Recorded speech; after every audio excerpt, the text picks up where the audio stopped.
Não tá dando pra ir. Ai!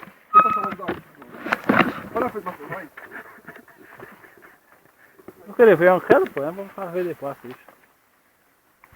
Ai, minha bunda tá com fome. Legal. Ei, tu passa em marcha sem querer. E um trator, ele. Eita. A calça caiu. Ai, caralho! Ai!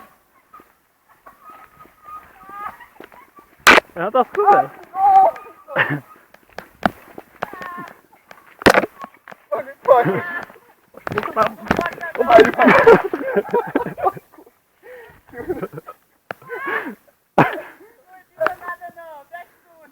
Não dá pra andar não, a bicicleta dá babalu. Mas vocês não podem.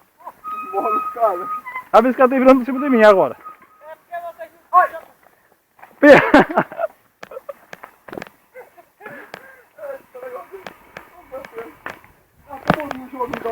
Ui. É que tem que jogar o coelho pra trás. Ai, cara! Tem que jogar o coelho pra trás. Só em cima da cela assim, ela capota, pô. Virou ali. Cadê o freio aqui? Deu problema aqui agora. Qual? De trás.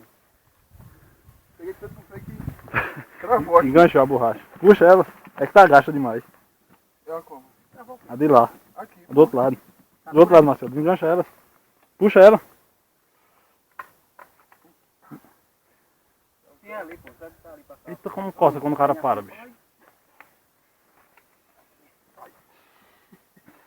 Tem que jogar o coelho pra trás. Vai, bora, não para não. Não aguento não ficar parado. Se jogar o coelho pra trás, o cara não vai não.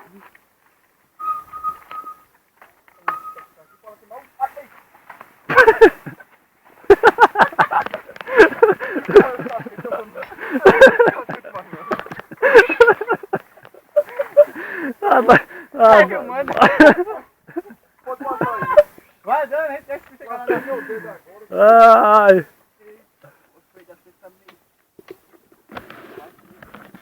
Eu assisti aqui um pouco aí.